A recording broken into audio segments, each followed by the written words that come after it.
ಸರ್ಕಾರಕ್ಕೆ ಧಿಕ್ಕಾರ, ದಲಿತರ ಹಣದಿಂದ ಕಾಂಗ್ರೆಸ್ ಸರ್ಕಾರಕ್ಕೆ ಧಿಕ್ಕಾರ, ಕಾಂಗ್ರೆಸ್ ಸರ್ಕಾರಕ್ಕೆ ಧಿಕ್ಕಾರ.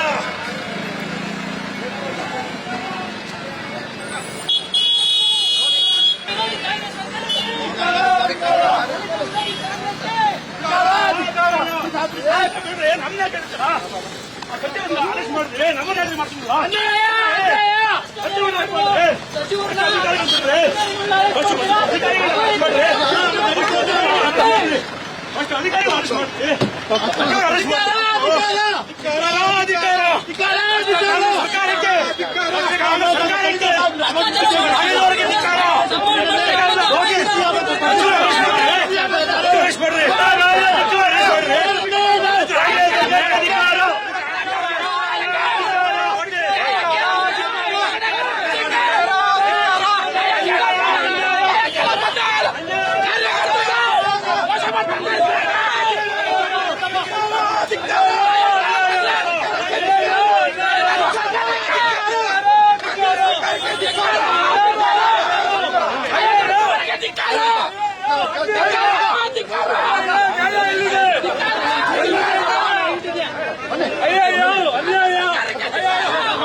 ಕಾಂಗ್ರೆಸ್ ಸರ್ಕಾರಕ್ಕೆ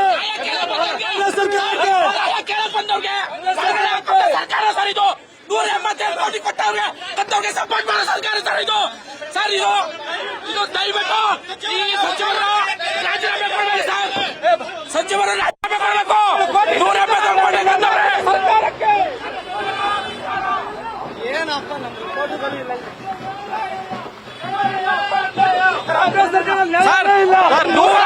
187 ಕೋಟಿ ಕತ್ತ ಅಧಿಕಾರಿಗಳಿಗೆ ಸಚಿವರಿಗೆ 187 ಕೋಟಿ ಕತ್ತ.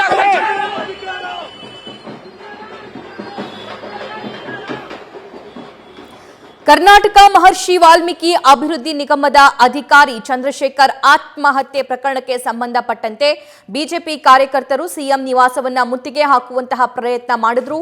ನಿಗಮದಲ್ಲಿ ಅವ್ಯವಹಾರ ನಡೆದಿದೆ ಅನ್ನುವಂತಹ ವಿಷಯಕ್ಕೆ ಸಂಬಂಧಪಟ್ಟಂತೆ ಮೊನ್ನೆ ಸಚಿವ ನಾಗೇಂದ್ರ ಅವರು ಕೂಡ ಪ್ರೆಸ್ ಮೀಟ್ ಮಾಡಿ ಮಾತನಾಡಿದ್ರು. ಈಗ ನಾಗೇಂದ್ರ ಅವರ ತಲೆದಂಡ ಆಗ್ಲೇಬೇಕು ಅಂತ ಈ ಎಲ್ಲ ಬಿಜೆಪಿ ಕಾರ್ಯಕರ್ತರು ಪಟ್ಟು ಹಿಡಿದಿದ್ದಾರೆ. ಇವತ್ತು ಸಿಎಂ ನಿವಾಸ ಮುತ್ತಿಗೆ ಹಾಕುವಂತಹ ಪ್ರಯತ್ನ ಕೂಡ ಆಯಿತು. ಅವರ ಕೈಯಲ್ಲಿರುವಂತಹ ಫ್ಲೆಕ್ ಕಾರ್ಡ್ಗಳನ್ನು ಕೂಡ ಗಮನಿಸ್ತಾ ಇದ್ದೀರಾ. ನಾಗೇಂದ್ರ ಅವರ ರಾಜೀನಾಮೆಗೆ ಆಗ್ರಹಿಸ್ತಾ ಇದ್ದಾರೆ ಈ ಎಲ್ಲ ಕಾರ್ಯಕರ್ತರು. ದಲಿತರ ಹಣವನ್ನ ತಿಂದಿರುವ ಸಚಿವರಿಗೆ ಧಿಕ್ಕಾರ ಅನ್ನುವಂತ ಘೋಷಣೆಯನ್ನ ಕೂಗಲಾಗ್ತಾ ಇದೆ. ಸಚಿವ ಬಿ ನಾಗೇಂದ್ರ ತಲೆದಂಡಕ್ಕೆ ಬಿಜೆಪಿ ಕಾರ್ಯಕರ್ತರಿಂದ ಸಿಎಂ ನಿವಾಸವನ್ನ ಮುತ್ತಿಗೆ ಹಾಕುವಂತ ಪ್ರಯತ್ನ ಕೂಡ ಆಯಿತು. ಸಿಎಂ ಸಿದ್ದರಾಮಯ್ಯ ನಿವಾಸಕ್ಕೆ ಬಿಜೆಪಿ ಕಾರ್ಯಕರ್ತರಿಂದ ಮುತ್ತಿಗೆ ಪ್ರಯತ್ನ ಆಯಿತು. ಸಚಿವ ಬಿ ನಾಗೇಂದ್ರ ತಲೆದಂಡಕ್ಕೆ ಬಿಜೆಪಿ ಕಾರ್ಯಕರ್ತರು ಪಟ್ಟು ಹಿಡಿದಿದ್ದಾರೆ. ಅವರು ರಾಜೀನಾಮೆ ಕೊಡಬೇಕು, ಅವರು ಸಚಿವ ಸ್ಥಾನದಿಂದ ಕೆಳಗಿಳಿಬೇಕು ಅಂತ. ಇನ್ನು ಕೆಕೆ ಗೆಸ್ಟ್ ಹೌಸ್ನಿಂದ ಸಿಎಂ ಸರ್ಕಾರಿ ನಿವಾಸಕ್ಕೆ ಬಿಜೆಪಿ ಕಾರ್ಯಕರ್ತರು ತೆರಳ್ತಾ ಇದ್ರು. ಆ ಸಂದರ್ಭದಲ್ಲಿ ಮಾರ್ಗ ಮಧ್ಯೆ ಪೊಲೀಸರು ಅವರನ್ನ ವಶಕ್ಕೆ ಪಡೆದಿದ್ದಾರೆ. ಸಿಎಂ ಸರ್ಕಾರಿ ನಿವಾಸ ಕಾವೇರಿಗೆ ಮುತ್ತಿಗೆ ಹಾಕುವಂತಹ ಯತ್ನ ಆಗ್ತಾ ಇತ್ತು. ಅವರು ಕಾವೇರಿ ನಿವಾಸಕ್ಕೆ ಬಿಜೆಪಿಯ ಕಾರ್ಯಕರ್ತರು ತೆರಳ್ತಾ ಇದ್ರು. ಆ ಸಂದರ್ಭದಲ್ಲಿ ಅರ್ಧದಲ್ಲೇ ದಾರಿ ಮಧ್ಯೆಯಲ್ಲಿಯೇ ಪೊಲೀಸರು ಅವರನ್ನ ವಶಕ್ಕೆ ಪಡೆದಿದ್ದಾರೆ. ಅಶೋಕ್ ಹೋಟೆಲ್ ಮುಂಭಾಗ ಕಾರ್ಯಕರ್ತರನ್ನ ಪೊಲೀಸರು ತಡೆದಿದ್ದಾರೆ ಅನ್ನುವಂತ ಮಾಹಿತಿ ಇದೆ. ಕಾರ್ಯಕರ್ತರನ್ನ ವಶಕ್ಕೆ ಪಡೆದು ನಂತರ ಬಸ್ನಲ್ಲಿ ಪೊಲೀಸರು ಕರೆದುಕೊಂಡು ಹೋಗಿದ್ದಾರೆ.